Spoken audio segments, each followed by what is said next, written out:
Hello, and welcome to Chapter 18 of Introduction to Sociology. Today, we will be going over work and the economy. All of the following information was retrieved from OpenStax free resources online. You can find a link to the textbook in the description below. Thank you, OpenStax. Let's begin. Figure 18.1. Today, employees are working harder than ever in offices and other places of employment. Introduction to work and the economy. Economy is the social institution through which a society's resources, goods and services are managed. Mechanical solidarity is a form of social cohesion that comes from sharing similar work, education, and religion, as might be found in simpler societies. Organic solidarity is a form of social cohesion that arises out of the mutual interdependence created by the specialization of work, the wage gap. Recall discussion during gender topic. In 2013 report, a woman made 77 cents to each dollar a man made. In 2020, the number had risen to 81 cents per dollar. Among PhDs, men reported an initial salary average of $92,000 per year. Women's was only $72,500. Men with permanent jobs in the life sciences reported an expected median salary of $87,000, compared with $80,000 for women. In mathematics and computer sciences, men reported an expected median salary of $125,000. For women, that figure was $101,500. Woolston, 2021. The recessions. 2008 recession caused by conditions and risky investment practices. Lack of government and financial institution regulation. Banks issued mortgages and other loans to high-risk borrowers. No down payment, no thorough evaluation, etc. Overinvestment in mortgage-backed securities by banks. Packages containing the risky mortgages mentioned above. Real estate fell and people defaulted on the mortgages. Banks' holdings plummeted, e.g. Lehman Bros folded.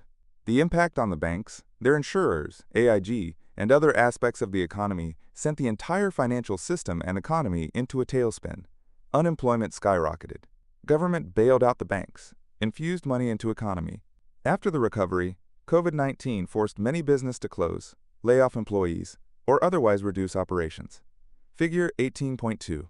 Vladimir Ilyich Lenin was one of the founders of Russian communism. J.P. Morgan was one of the most influential capitalists in history. They have very different views on how economies should be run. Agricultural revolution. Bartering is a process where people exchange one form of goods or services for another. Money is an object that a society agrees to assign a value to so it can be exchanged as payment. Mercantilism is an economic policy based on national policies of accumulating silver and gold by controlling markets with colonies and other countries through taxes and customs charges. Figure 18.3. Agricultural economies depend on discoveries and technologies to shift from subsistence to prosperity. The Banaue rice terraces were carved into the landscape by hand by the ancestors of the Ifugao people.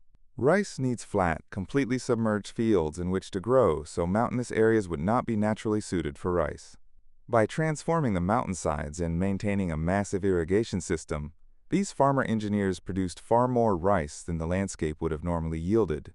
Interestingly, the economy of this location is shifting again, as tourism to the terraces grows faster than farming them.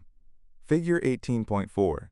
Agricultural practices have emerged in different societies at different times. Industrial Revolution. Until the end of the 18th century, most manufacturing was done by manual labor. Relatively small crafting locations, such as a shop or small factory in a city or near a mill, with artisans/apprentices. Putting out system for low-skilled repetitive work. Farming families would work out of the home, e.g. cut pieces for assembly, sew simple pieces together, etc. Subsistence farming is where farmers grow only enough to feed themselves and their families. Then, new innovations such as mechanical spinning wheels, coal-fired mills, and steam-powered machines and transport. Manufacturing moved to large factories, and production went up. Urban/centralized living went up. Income inequality went up. Economic systems. Capitalism is an economic system in which there is private ownership, as opposed to state ownership, and where there is an impetus to produce profit, and thereby wealth.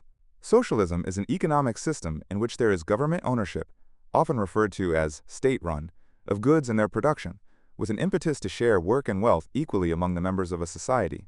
Market socialism is a subtype of socialism that adopts certain traits of capitalism, like allowing limited private ownership or consulting market demand. Mutualism is a form of socialism under which individuals and cooperative groups exchange products with one another on the basis of mutually satisfactory contracts. Figure 18.5. Capitalism enables incredible innovation, but it also empowers employers and owners to make many of their own decisions. This bread company has automated the process of packaging its products and preparing them for shipping. As you can see, the factory floor seems largely devoid of people. Stock exchanges. The New York Stock Exchange is where shares of stock in companies that are registered for public trading are traded. Figure 18.6. The economies of China and Russia after World War II are examples of one form of socialism. Figure 18.7. This map shows countries that have adopted a socialist economy at some point. The colors indicate the duration that socialism prevailed. Figure 18.8. Sociologists look for signs of convergence and divergence in the societies of countries that have joined and departed the European Union, EU. The United Kingdom voted to leave the EU, and after years of policy shifts, several new prime ministers, and negotiations, it formally departed in 2020 and ended most trade agreements in 2021. Note that the UK's departure means that Britain, Scotland, Northern Ireland, and the 6.7 square kilometer territory of Gibraltar also departed. Theoretical perspectives. Convergence theory is a sociological theory to explain how and why societies move towards similarity over time as their economies develop. Functionalism. The functionalist perspective would assume that the continued health of the economy is vital to the health of the nation, as it ensures the distribution of goods and services. However, sometimes a function with the potential to disrupt social institutions or organization, Merton 1968, in the economy occurs, usually because some institutions fail to adapt quickly enough. Recession refers to 2 or more consecutive quarters of economic decline. Depression refers to a sustained recession across several economic sectors. Conflict theory. The economy reflects and reproduces economic inequality, particularly in a capitalist marketplace. The conflict perspective is classically Marxist, with the bourgeoisie, ruling class, accumulating wealth and power by exploiting and perhaps oppressing the proletariat, workers, and regulating those who cannot work, the aged, the infirm, into the great mass of unemployed. Symbolic interactionism, career inheritance. Children tend to enter the same or similar occupation as their parents, which is a correlation that has been demonstrated in research studies. Antony, 1998. Figure 18.9. Instant communications have allowed many international corporations to move parts of their businesses to countries such as India, where their costs are lowest. Globalization. Globalization refers to the process of integrating governments, cultures, and financial markets through international trade into a single world market. Global assembly lines refers to a practice where products are assembled over the course of several international transactions.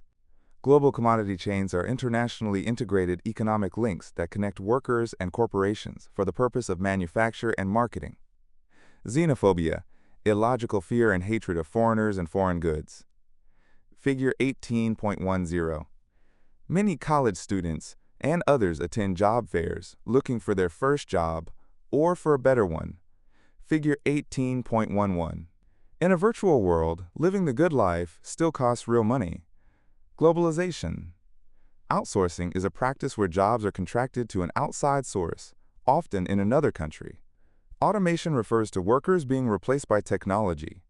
Polarization is a practice where the differences between low-end and high-end jobs become greater and the number of people in the middle levels decreases. Figure 18.12. Projected percent change by selected occupational groups 2019 to 29. This chart shows the projected growth of several occupational groups. Education and employment impact. Typical entry-level education.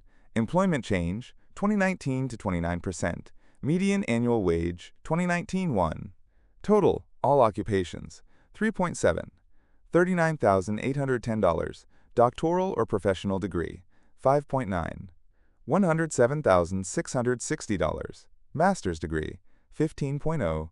$76,180. Bachelor's degree, 6.4. $75,440.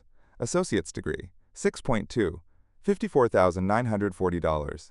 Post-secondary non-degree award, 5.6. $39,940. Some college, no degree, minus 0.1. $36,790. High school diploma or equivalent. 1.5, $37,930. No formal educational credential. 3.3, $25,700. Poverty in the United States. Underemployment is a state in which a person accepts a lower-paying, lower-status job than his or her education and experience qualifies him or her to perform. Structural unemployment is a societal level of disjuncture between people seeking jobs and the jobs that are available. High cost of being poor. People with more money on hand, better credit, a more stable income, and reliable insurance can purchase items or services in different ways than people who lack those things. Someone with a higher income has more credit extended to them through credit cards or loans and can likely negotiate a lower monthly payment or less money down.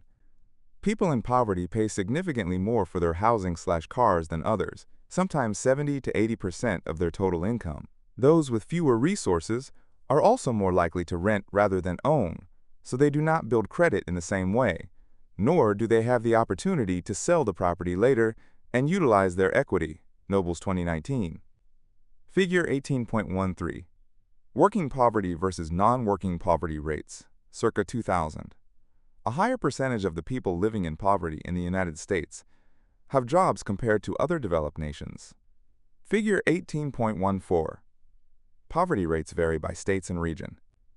As you can see, areas with the highest level of poverty are relatively tightly clustered, but the second highest rates of poverty occur in states across the nation, from Nevada and Arizona in the Southwest to New York in the Northeast. Thank you for tuning in to Chapter 18 of Introduction to Sociology. We hope to see you in the next one for Chapter 19, Health and Medicine. Have a good rest of your day.